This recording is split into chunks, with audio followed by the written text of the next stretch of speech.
जो कांटों से टकराते हैं अधिकार मांगे नहीं जाते, अधिकार तो छीने जाते हैं। खुद सोचिएगा कि हमने इस वोट की रक्षा सन 1950 के बाद कितनी बार मजबूती से की है, ये खुद सोचिएगा घर जाकर। और अगर आप एक बार इस वोट की रक्षा करके अपने मताधिकार का सही प्रयोग करके इस देश के अंदर अंबेडकरवादी व्यवस्था के लोगों को स्थापित कर दें तो मैं लिख करके देता हूं, लिख लीजिए, ये देश हित की बात है कि इस देश को सोने की चिड़िया बनने से कोई रोक नहीं पाएगा।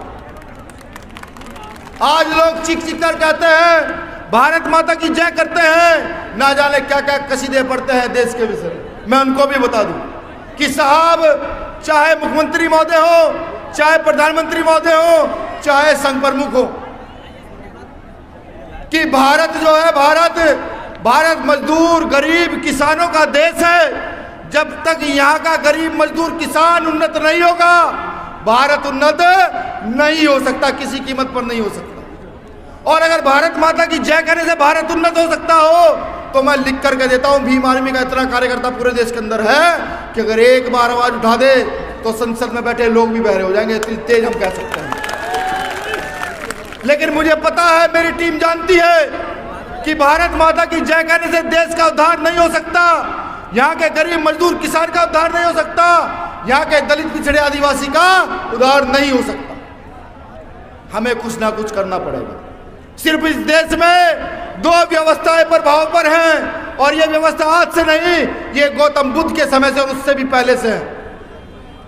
आज उस व्यवस्था का नाम मनु की व्यवस्था है, पहले भी उस व्यवस्था का नाम मनु की व्यवस्था था, जहां गैर बराबरी आडंबर, जहां महिलाओं का शोषण, अछूतों के ऊपर अत्याचार, गैर बराबरी की पूरी व्यवस्था स्थापित है। और एक आंदोलन जिसको आज 21वीं सदी में हम अम्बेडकरी आंदोलन कहते हैं, कभी हमने बुद्ध का आंदोलन कहा, कभी सतगुरु रविदास का आंदोलन कहा, कभी कभी नानक का आंदोलन कहा, कभी पेरियार का आंदोलन कहा, कभी बाबा साहब अम्बेडकर का आंदोलन कहा। वो आज आंदोलन अम्बेडकरी आंदोलन इस देश में पीक पर है, प्रभावी तौर पर चल रहा है। समझना हमें है, जो बाबा साहब को मानने वाले लोग हैं, जो शोषित वंचित लोग हैं, जो पिछड़े हैं, जो दलित आदिवासी हैं, उनको सोचना है कि इस आंदोलन को कैसे खड़ा किया जाए। मैं पूछता हूं आपसे, यहाँ प्रशासन के लोग भी खड़े हैं, यहाँ दुकानदार भी हैं, यहाँ आवाम भी आई हुई है, कि एक व्यवस्था गैर बराबरी की है उसको पसंद करोगे या एक व्यवस्था बराबरी की है उसको पसंद करोगे? इस बात का जवाब आप दे, कौन सी व्यवस्था पसंद करोगे? गैर बराबरी की व्यवस्था पसंद करोगे ना, तो उस व्यवस्था का नाम ही अम्बेडकरवाद है। देखिए, मनु की व्यवस्था में एक सफाई कर्मचारी का बेटा डीएम, एसडीएम, मुख्यमंत्री, प्रधानमंत्री नहीं बन सकता। एक सिपाही का बेटा एसएसपी, डीएम, कलेक्टर नहीं बन सकता। लेकिन अम्बेडकरवादी व्यवस्था में एक मजदूर, किसान, सफाई कर्मचारी का बेटा भी इस देश का मुख्यमंत्री, प्रधानमंत्री बन सकता है। लेकिन ये प्रयास उन लोगों का सबसे पहले होना चाहिए जो बाबा साहब अम्बेडकर के द्वारा दिए गए कानूनों का लाभ ले रहे हैं, आरक्षण का लाभ ले रहे हैं, जो बाबा साहब द्वारा दिए गए संविधान का पूर्ण लाभ ले रहे हैं। मैं आपको बता दूं, अगर मुझ जैसा शख्स यहाँ बोल रहा है, ये सब लोग खड़े हैं, ये मुझे संविधान का आर्टिकल 19 आज़ादी देता है कि मैं अपनी बात को कहीं भी गली, सड़क, चौराहे पर खड़ा होकर रख सकूं। यही आज़ादी आपको भी देता है। लेकिन जिस व्यवस्था को तोड़कर बाबा साहब अम्बेडकर हमें ये अधिकार देकर के गए, क्या हमने बाबा साहब अम्बेडकर के कार्य को आगे बढ़ाने का प्रयास किया?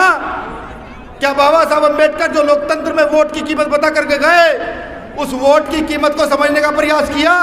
क्या काशीराम साहब जो सपना इस देश की व्यवस्था में स्थापित होने का बता करके गए, क्या उस सपने को पूरा करने का हमने प्रयास किया? नहीं। मध्य प्रदेश के साथ साथ पूरे देश में हमारी इतनी आबादी है कि जिस गली, चौक, चौराहे, मोहल्ले पर निकल जाओ, एक जय भीम कह दो 100 लोग आ जाते हैं। उन लोगों को जरूरत पड़ती होगी गाड़ियों की, मोटरों की, भीड़ इकट्ठा करने के लिए। हम लोगों को जरूरत नहीं पड़ती, हमें तो सिर्फ कहीं खड़े होकर एक बार जय भीम कहना पड़ता है, वहाँ जो है हमारे लोगों की अनगिनत संख्या हो जाती। अब इसी का ही प्रयोग करने का समय आ चुका है। मैं जानना चाहता हूँ, जब से भीम आर्मी बनी है, मध्य प्रदेश की कोई ऐसी घटना हो जहाँ भीम आर्मी का कार्यकर्ता जाकर ना लड़ा हो, वो मुकदमे लगकर जेल गया है, वो सजा काटी है, लेकिन वो पहुंचा है, हर जगह पहुंचा है।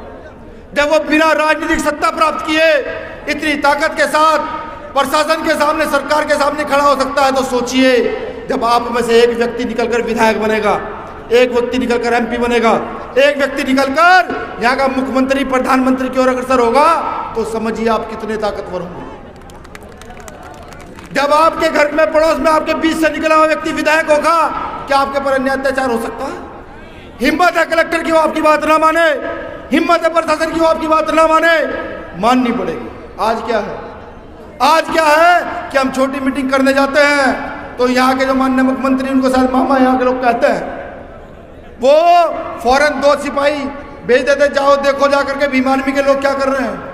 मैं उनसे भी निवेदन करता हूँ, साहब आप अपना पूरा तंत्र लगाएं, पूरी फोर्स लगाएं, पूरा धन खर्च करें, और हम सिर्फ एक बैठ करके एक सोशल मीडिया पर मैसेज डालेंगे कि हम 12 तारीख को भोपाल कूच कर रहे हैं। आप में दम रोक लीजिएगा, आप में दम रोक लीजिएगा।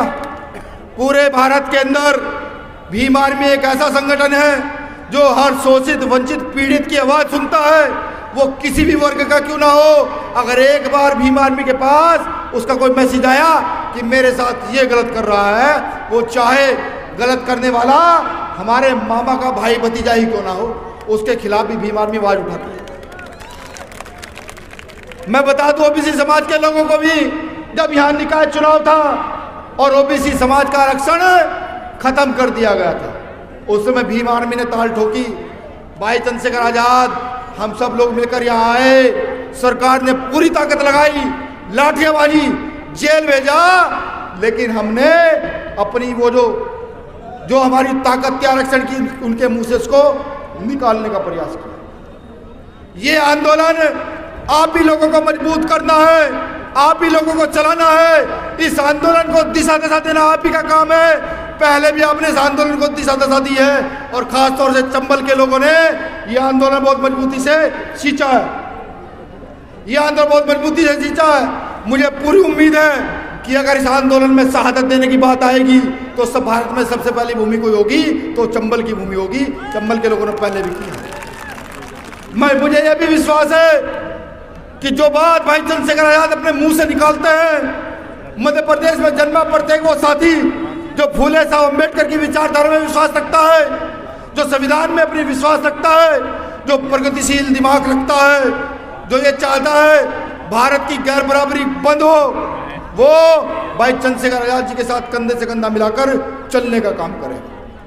मैं शुक्रगुजार हूँ यहाँ की कमेटी का, प्रदेश कमेटी का, दिल्ली से आए हमारे प्रभारी भाई भाटी जी का, और तमाम हमारे प्रदेश की कमेटी, जिले की कमेटियों का आभार कि इतना भव्य कार्यक्रम सजाया, और सबसे बड़ा आभार चंबल के लोगों का कि वो पूरी ताकत के साथ यहाँ आए। इस वादे के साथ मैं विदा चाहूँगा कि 12 फरवरी को आप अपने साथ भोपाल में उतरेंगे, BHLE मैदान पर नीला झंडा लेकर उतरेंगे, जय भीम के जय घोष के साथ उतरेंगे, भीम आर्मी जिंदाबाद के साथ उतरेंगे, आजाद समाजी पार्टी जिंदाबाद के साथ उतरेंगे, और बताएंगे यहाँ की सरकारों को, तुम मूंछ काटोगे, तुम घोड़ी नहीं चढ़ने दोगे, तो तुम पानी पीने पर मारोगे, तुम जाति के नाम पर बलात्कार करोगे, हम तुम्हारे नाक में दम कर देंगे, चिंता मत करो, ये बताएंगे।